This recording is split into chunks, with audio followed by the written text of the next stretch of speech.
너는 거짓된 풍설을 퍼뜨리지 말며 악인과 연합하여 위증하는 증인이 되지 말며 다수를 따라 악을 행하지 말며 송사에 다수를 따라 부당한 증언을 하지 말며 가난한 자의 송사라고 해서 편벽되이 두둔하지 말지니라. 내가 만일 내 원수의 길 잃은 소나 나귀를 보거든 반드시 그 사람에게로 돌릴지며 네가 만일 너를 미워하는 자의 나귀가 짐을 싣고 엎드려짐을 보거든 그것을 버려두지 말고 그것을 도와 그 짐을 부릴지니라. 너는 가난한 자의 송사라고 정의를 굽게 하지 말며 거짓 일을 멀리하며 무죄한 자와 의로운 자를 죽이지 말라. 나는 악인을 의롭다 하지 아니하겠노라. 너는 뇌물을 받지 말라. 뇌물은 밝은 자의 눈을 어둡게 하고 의로운 자의 말을 굽게 하느니라. 너는 이방 나그네를 압제하지 말라. 너희가 애굽 땅에서 나그네 되었었은즉 나그네의 사정을 아느니라. 너는 6해 동안은 너의 땅에 파종하여 그 소산을 거두고 7째 해에는 갈지 말고 묵혀두어서 내 백성의 가난한 자들이 먹게 하라. 그 남은 것은 들짐승이 먹으리라. 내 포도원과 감람원도 그리할지니라. 너는 6해 동안에 내 일을 하고 7째 날에는 쉬라. 내 소와 나귀가 쉴 것이며 내 여종의 자식과 나그네가 숨을 돌리리라. 내가 내게 이른 모든 일을 삼가 지키고 다른 신들의 이름은 부르지도 말며 내 입에서 들리게도 하지 말지니라. 나는 악인을 의롭다 하지 아니하겠노라. 너는 매년 3번 내게 절기를 지킬지니라. 너는 무교병의 절기를 지키라. 내가 네게 명령한 대로 아비볼의 정한 때에 1해 동안 무교병을 먹을지니 이는 그 달에 네가 애굽에서 나왔음이라. 빈손으로 내 앞에 나오지 말지니라. 맥추절을 지키라. 이는 내가 수고하여 밭에 뿌린 것의 첫 열매를 거둠이니라. 수장절을 지키라. 이는 내가 수고하여 이룬 것을 연말에 밭에서부터 거두어 저장함이니라. 내 모든 남자는 매년 3번씩 주 여호와께 보일지니라. 너는 내 제물의 피를 유교병과 함께 드리지 말며 내 절기 제물의 기름을 아침까지 남겨두지 말지니라. 내 토지에서 처음 거둔 열매의 가장 좋은 것을 가져다가 너의 하나님 여호와의 전에 드릴지니라. 너는 염소 새끼를 그 어미의 저주로 삼지 말지니라. 오늘은 공평에 관한 그런 법률들이 제시되고 있습니다. 법정 상황에서 거짓 증거하지 말라 이렇게 아주 강하게 명령하고 있습니다. 인간 안에 있는 약함과 악함 때문에 힘 있는 악인들과 연합해서 위증하는 경우가 있게 됩니다.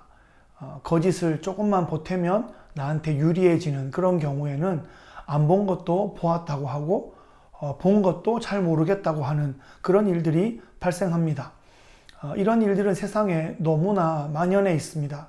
오죽하면 정치인은 카메라를 바라보고 똑바로 안색 바뀌지 않고 거짓말을 할 줄 아는 사람이 정치를 한다. 이런 말이 있겠습니까? 크리스찬은 하나님께서 지금 이 순간 분명히 보고 계시고 다 알고 계신다 하는 것을 의식하고 말하고 행동해야 합니다. 성경은 약자를 보호해라 라고 여러 차례 말씀하고 있지만 약자라고 항상 선과 정의의 편에 서 있는 것은 아닙니다. 약자도 악할 수 있습니다. 강자도 선할 수 있습니다.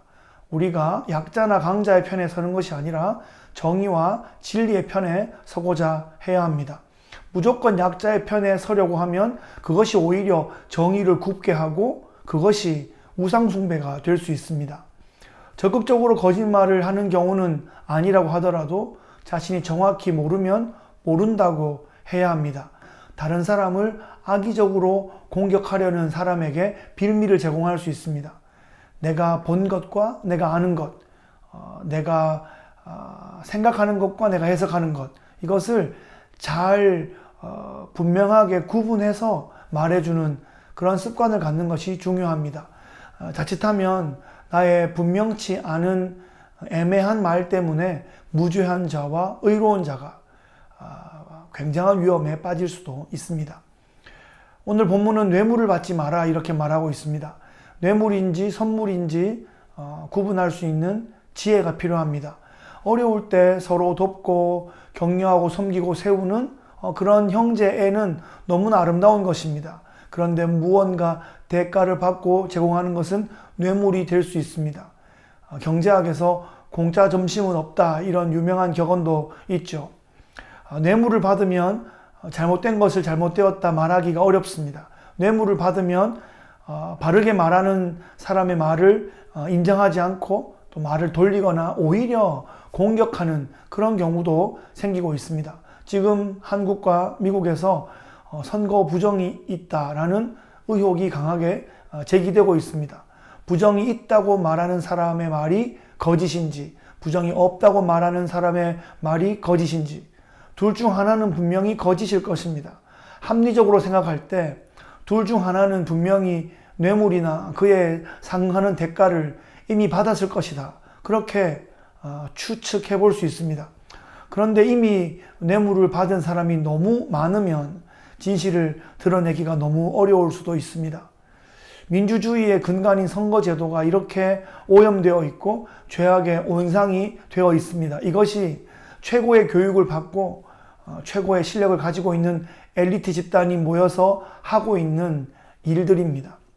뇌물을 받지 않아야 정직하고 정확한 판단을 내릴 수 있습니다.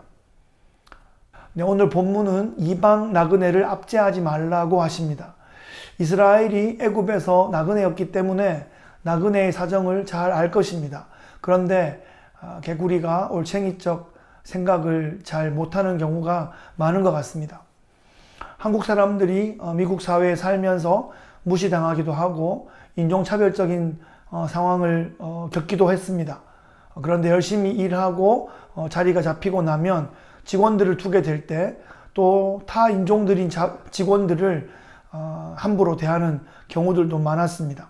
한국에서도 타 인종들이 일하러 오는 경우들이 있는데 인격적이고 합리적인 그런 대우를 잘 하지 않는 경우도 많았습니다. 세상 사람들은 다 그럴 수 있지만 하나님의 법을 가슴에 새긴 크리스천들은 그러지 않아야 합니다. 하나님의 마음을 닮아야 합니다. 하나님께서 다 기억하시고 갚아주실 것입니다. 우리가 할 수 있는 것은 사랑하고 섬기고 베푸는 것입니다. 우리는 하나님의 그 사랑의 손길이 되기 위하여 부름받았다는 것을 잊어서는 안 될 것입니다. 또한 안식일을 기억하고 안식년을 시행하라고 하십니다. 사람도 쉬고 동물도 쉬고 종들도 쉬고 땅과 자연도 쉬면서 하나님의 공급하심을 체험하고 또 하나님이 주시는 안식과 회복을 누려야 마땅합니다. 안식이 창조의 완성이고 안식이 창조의 목적이었습니다. 쉼을 통해서 우리는 하나님의 나라를 경험합니다. 그리고 절기를 지킴으로 신앙의 거룩한 리듬을 갖고 또 신앙의 스토리를 갖고 신앙의 공동체성을 확립할 수 있습니다. 내가 가진 모든 것이 하나님으로부터 온 것임을 확인하고 처음 것을 하나님께 바치고 열의 하나를 하나님의 나라를 위하여 드립니다. 그러면 성전 문지방에서 흘러나오는 그 생명수가 모든 것을 적시고 살리고 회복시킬 것입니다. 오늘도 하나님 나라에 충성된 증인으로 살아가시기를 예수 그리스도 이름으로 축복합니다. 할렐루야.